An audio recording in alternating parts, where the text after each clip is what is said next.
عید کس کی ہے؟ جس نے اللہ کو راضی کیا اس کی عید ہے. نہ روزے رکھے نہ نمازیں پڑھی, اس کی کوئی عید نہیں ہے. چاہے وہ 4 لاکھ کا سوٹ پہن کے آیا ہو, چاہے وہ 4 کروڑ کی گاڑی میں آیا ہو, چاہے 10 لاکھ کا موبائل پکڑا ہو, اس کی کوئی عید نہیں. عید اس کی عید ہے جس نے رمضان میں اللہ کو راضی کیا, اللہ کی بندگی کی, نمازیں پڑھی, روزے رکھے, تراویح پڑھی. چاہے وہ بیچارہ پرانا سوٹ پہن کر آیا ہو, عید اس کی عید ہے. عید کسے کہتے ہیں؟ اللہ کی فرما برداری. جو دن آپ کا اللہ کی اطاعت میں گزرا یہ دن آپ کا عید ہے, اور جو دن اللہ کی نافرمانی میں گزرا یہ عید کا دن ہوتے ہوئے بھی عید کا دن نہیں ہے.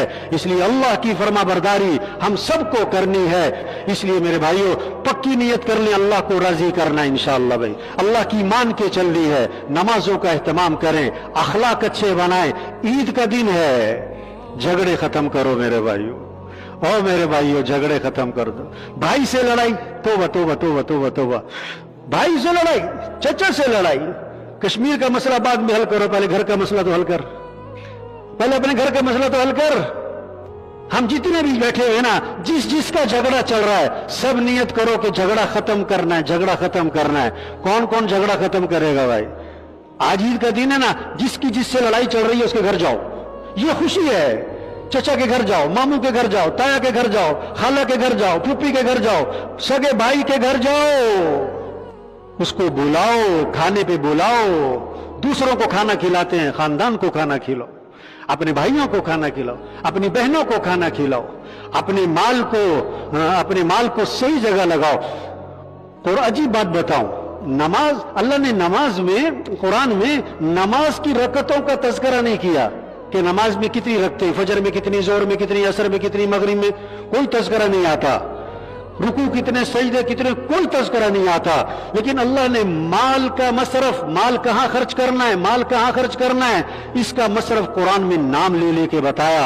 ایک جگہ پر اللہ نے 6 مصرف بتائے قرآن میں, 6 مصرف نام لے کر. پیسہ کہاں خرچ کرنا ہے؟ اکثر مالدار لوگ بیٹھے ہوئے, مال کہاں خرچ کرنا ہے؟ خواہشات پر, تعمیرات پر, بلڈنگوں پر, فنکشنوں پر, تقریبات پر, دکھلاووں پر, گاڑیوں پر. نہیں نہیں نہیں نہیں نہیں, مال کا مصرف اللہ نے بتایا ہے, مال کہاں خرچ کرنا ہے. وَآتَ الْمَالَ عَلَى حُبِّهِ ذَوِي الْقُرْبَى وَالْيَتَامَى وَالْمَسَاكِينِ وَابْنَ السَّبِيلِ وَالسَّائِلِينَ وَفِي الرِّقَابِ. 6 مصرف نام لے کے بتا رہے ہیں اللہ. پہلا مصرف رشتہ داروں پہ خرچ کرو, رشتہ داروں پہ خرچ کرو. اپنے رشتہ دار, دور کے رشتہ دار بھی دیکھو. ایک عجیب حدیث ہے, آپ صلی اللہ علیہ وسلم نے فرمایا اپنے نسب کا علم حاصل کرو, اپنے نسب کا علم حاصل کرو.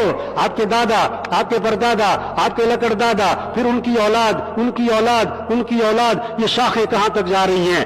آپ کے نانا, آپ کے پرنانا, آپ کے لکڑ نانا, ان کی اولاد, ان کی اولاد, ان کی اولاد, یہ کہاں تک شاخیں جا رہی ہیں. یہ نسب کا علم حاصل کرو.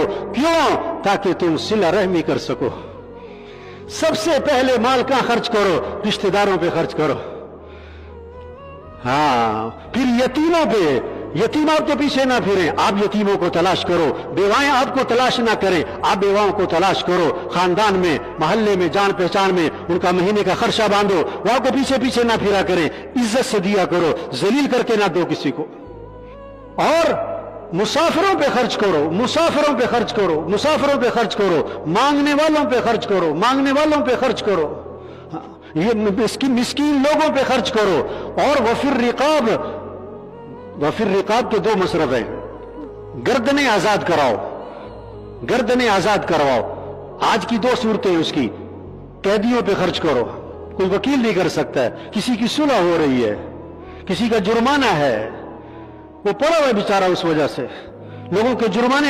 معلومات لو, آپ کو طلب ہو میرا مال صحیح جگہ خرچ ہو. کوئی قرضے میں جکڑا گیا ہے, قرضے میں جکڑا گیا ہے, اس کا قرضہ ادا کرواؤ. یہ 2 مصرف ہیں. یہ 6 مصرف بتائے اللہ نے قرآن میں. اور اس کے بعد پتہ کیا آتا ہے؟ وَأَقَامَ الصَّلَاةَ, نیکی کسے کہتے ہیں؟ نمازیں بھی قائم کرو. وَآتَ الزَّكَاةَ, زکات بھی ادا کرو. اچھا, یہ جو 6 مصرف بتائے یہ کیا تھے؟ کہ یہ زکات کے علاوہ تھے, یہ زکات کے علاوہ تھے. زکات کے علاوہ 6 مصرف بتائے قرآن نے. اپنے مال کو اس طرح تقسیم کریں, اس سے ہمارے مسئلے حل ہوں گے، اس سے ہمیں خوشیاں ملیں گی۔ حدیث پاک میں آتا ہے ایک آدمی، حضور صلی اللہ علیہ وسلم سنا رہے ہیں، ایک آدمی چلا جا رہا تھا، بادل میں سے آواز آئی، بادل میں سے آواز آئی، اللہ کے نبی سنا رہے ہیں، کہانی نہیں ہے، اللہ کے نبی سنا رہے ہیں، بادل میں سے آواز آئی فلاں آدمی کے باغ کو پانی پہنچاؤ، باغ کو سیراب کرو۔ اب یہ حیران کہ بھائی عجیب بات ہے، نام لے کر بادل میں سے آواز آ رہی ہے، پانی برسا، ایک نالے میں چل پڑا، یہ پیچھے پیچھے گیا، دیکھا تو ایک آدمی کھیت میں پانی لگا رہا ہے۔ ارے بھائی تمہارا نام کیا ہے؟ اس نے وہی نام بتایا جو بادلوں میں سے سنا تھا۔ انہوں نے کہا میں نے تمہارا نام بادلوں میں سنا ہے، یہ کیا بات ہے کہ تمہارا نام لے کے کہا گیا کہ تمہارے باغ کو پانی پہنچایا جائے، تم کون سا عمل کرتے ہو؟ انہوں نے کہا اب تو بتانا پڑے گا، میں اپنی آمدنی کے 3 حصے کرتا ہوں، ایک حصہ آمدنی کا گھر والوں پہ خرچ کرتا ہوں، آمدنی کا ایک حصہ میں زمین پہ خرچ کرتا ہوں، اور آمدنی کا تیسرا حصہ میں اللہ کے راستے میں خرچ کر دیتا ہوں۔ اس عمل کی برکت ہے اللہ نے بادلوں کو مسخر کیا۔ ہمارے ملک کے مسئلوں کا حل توبہ، گھریلو مسائل کا حل توبہ، اللہ کی طرف رجوع ہے، اللہ سے مانگنا ہے۔ اس لیے میرے بھائیو اللہ سے اپنا معاملہ ٹھیک کریں، اللہ ہمارے ملک کے مسئلے حل کرے گا۔ اللہ سب کو عمل کی توفیق نصیب فرمائے۔